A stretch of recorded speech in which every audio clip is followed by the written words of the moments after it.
Thank you for being a friend.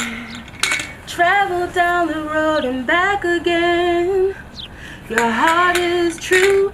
You're a pal and a confidant.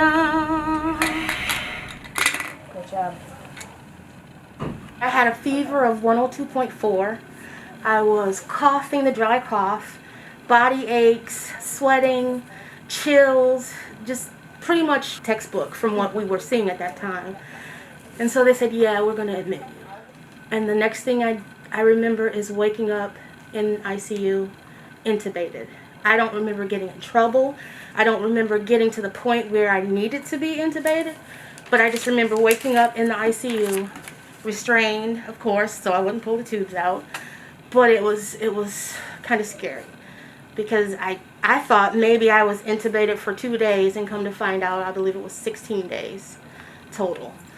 So we're at Mary Free Bed. We're in Grand Rapids, and this is what some of us call the recovery unit, but it's a kind of a closed COVID rehab unit, and we're taking patients who are hospitalized but not ready to go home, who are very weak, and so they need to come to a unit to recover.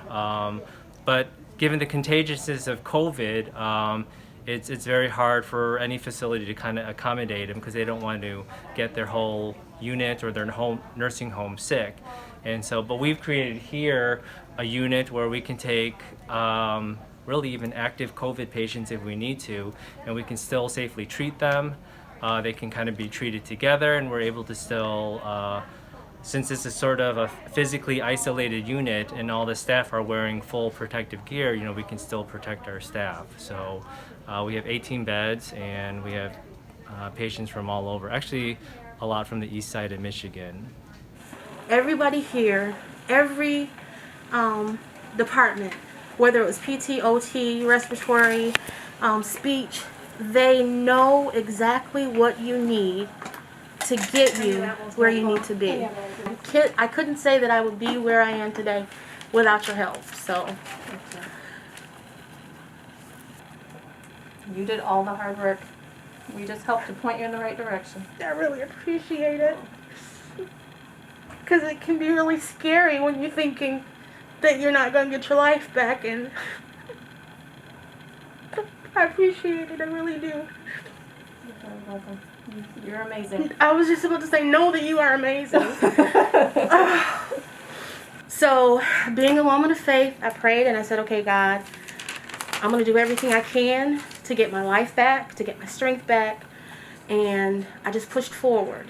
And after talking to my husband, it was like, okay, yeah, I've got something to live for.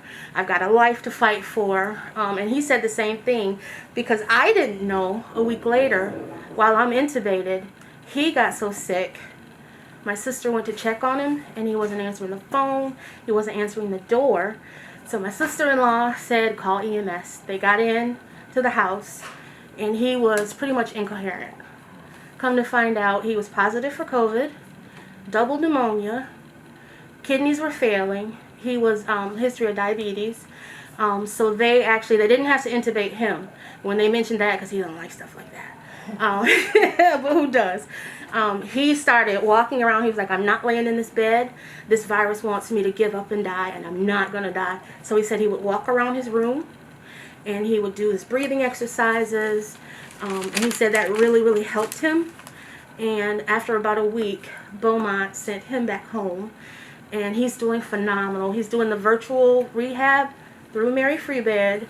At home, he's driving now, short distances, but he's coming to get me with his mom. Okay, so this is Shar. She's leaving us today. How you feeling about going home? I'm excited.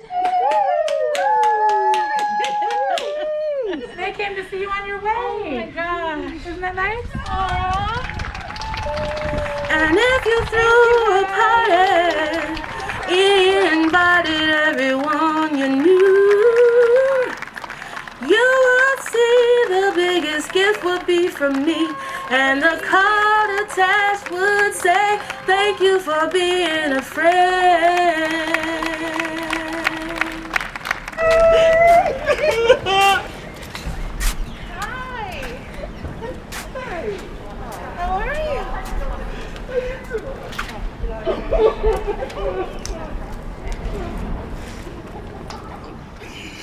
Sorry about that, baby. That's okay.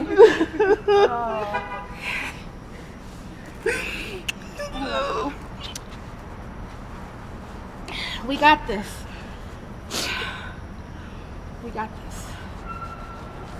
I love you, baby. I love you too. Yeah. Yeah, it Oh, feels like my wedding day all over again. I'm just so grateful that I still have him. Oh, gosh. This just doesn't seem real. And we made it here, okay.